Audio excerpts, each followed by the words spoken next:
మన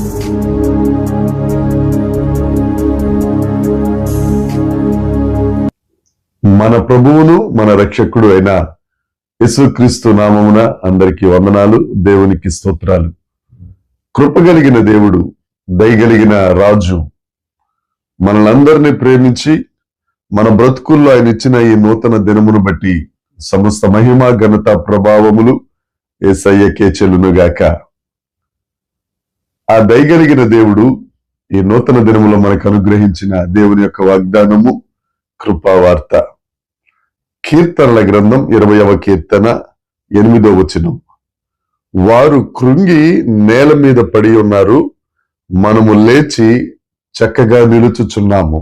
దేవునికి స్తోత్రం కలుగునుగాక, దేవునికి మహిమ కలుగునుగాక.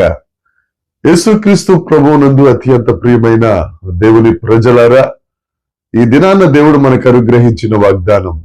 వారు కృంగి నేల మీద పడిపోయారు, మనమైతే లేచి నిలుచుచున్నాము.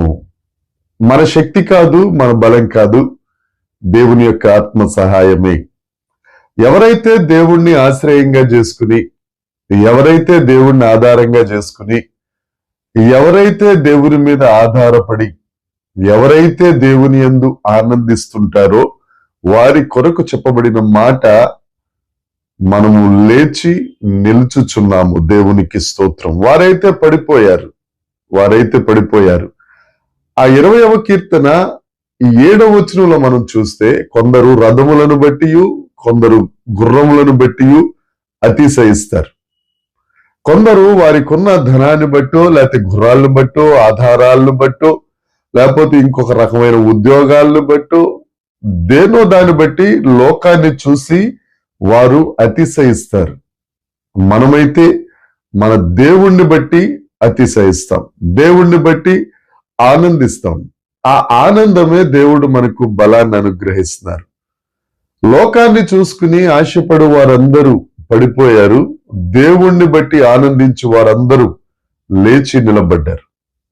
నా ప్రియ సహోదరి సహోదరుడా, ఈ దినాన నీకొక సూటి ప్రశ్న. నువ్వు ఏ గ్రూప్ లో ఉన్నావు? పడిపోయిన గ్రూప్ లో ఉన్నావా? నిలుచుచున్న గ్రూప్ లో ఉన్నావా? నువ్వు నిలబడే గ్రూప్ లోనికి రావాలి. నువ్వు ఎల్లప్పుడూ నిలబడాలి. నీ వ్యక్తిగత జీవితంలో, నీ కుటుంబ జీవితంలో, నీ సామాజిక జీవితంలో నువ్వు నిలబడాలి అని అంటే నువ్వు యేసు వైపు చూడాలి. నువ్వు యేసుక్రీస్తు వైపు చూడకుండా, లేకపోతే నీ ఆధిక్యతల వైపు, నీ ధన సంపాదన వైపు, లేకపోతే నీ అంగబలము, నీ అర్ధబలం, నీ ఆరోగ్య బలం వైపు చూసుకున్నావా, నువ్వు పడిపోతావు. ఎందుకంటే ఉన్నాం అంటారు, అంగబలం కనపడుతుంది, నీకు ఏదైనా నీరసం వచ్చింది, లేకపోతే జేబు ఖాళీ అయిందంటే ఒక్కడు నీ వెనకాల ఉండడు. నీ అర్ధబలం, డబ్బు ఎప్పుడు ఎవరి దగ్గర ఉంటుందో చెప్పలేం.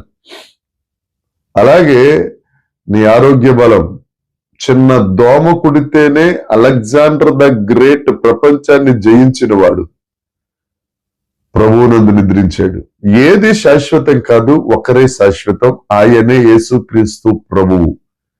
ఆ యేసుక్రీస్తు ప్రభువు మీద మనసు పెట్టుకున్నావనుకో, ఆ యేసు ప్రభువుని ప్రేమించావనుకో, ఆ యేసయ్యను సహవాసం చేసావనుకో, ఆ యేసయ్యతో ప్రేమలో ఉన్నావనుకో, ఆ యేసయ్యను కౌగలించుకున్నావనుకో, ఆయన నిలబడిన దేవుడు, ఆయన సజీవుడైన దేవుడు, ఆయన మృతిని గెలిచి మరణమా నీ ముల్లెక్కడా అని ప్రశ్నించిన ఏకైక వ్యక్తి, ఏకైక దేవుడు యేసుక్రీస్తు ప్రభు ఒక్కరే. ఆయన వారసులుగా, సజీవులుగా, విజయశీలుగా మనం కూడా లేచి నిలబడతాం. ఏ పరిస్థితుల్లో నువ్వు పడిపోయావో ఒక్కసారి ఈ వాగ్దానాన్ని జ్ఞాపకం చేసుకో. కీర్తనల గ్రంథంలో అనేక రకాల వాగ్దానాలు ఉన్నాయి. అందులో ఒక మంచి వాగ్దానం, మనం లేచి నిలబడ్డాం. ఎలా? దేవుడి మీద ఆధారపడుట వలన. నువ్వు పడిపోయిన ప్రతి పరిస్థితిలో లోకం వైపు చూడొద్దు, నీ వైపు నువ్వు చూసుకోవద్దు. యేసయ్య వైపు చూడు. యేసయ్య వైపు చూస్తే ఆయన నిన్ను లేవనెత్తుతాడు. జిగటగల దొంగ ఊబి నుండి పైకి తీసుకొచ్చి నిన్ను నిలబెడతాడు. అంతేకాదు, ఆయన పరమును విడిచిపెట్టి భూలోకానికి వచ్చింది పాపివై పడిపోయిన నిన్ను నీ పాపం నుంచి విడుదల దయచేసి పరిశుద్ధంగా చేసి దేవుని ఎదుట నిలబెట్టడానికి, దేవునితో పాటు నువ్వు యుగ యుగాలు ఆయన సన్నిధిలో నివసించడానికి, నిలిచి ఉండడానికి ఆ గొప్ప మార్గము, సత్యము, జీవమై ఉన్న యేసయ్యను నమ్ముకో. ఏ ఏ పరిస్థితుల్లో పడిపోయావో ఆ పరిస్థితులన్నిటిలో నుంచి లేవనెత్తి నిన్ను ఆశీర్వదించి అనేకులకు ఆశీర్వాదంగా చేసే గొప్ప మార్గం దేవుడు యేసు ప్రభు ఒక్కరే. ఆ యేసయ్య నిన్ను ఆశీర్వదించునుగాక. ఈ వాగ్దానాన్ని స్వతంత్రించుకున్నాం.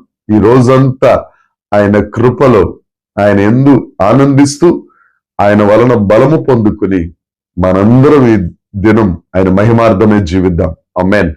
ప్రార్థన చేసుకుందాం. పరలోకమందున్న మా తండ్రి, పరిశుద్ధుడా, గొప్ప దేవుడా, నీకు స్తోత్రం నాయనా.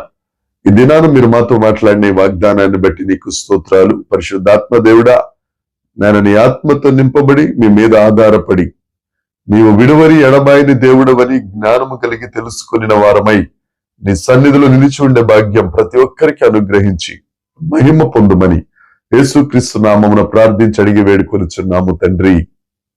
ఆమేన్. దేవుని కృప మనందరికీ తోడై ఉండును గాక. ఆమేన్, ఆమేన్, ఆమేన్.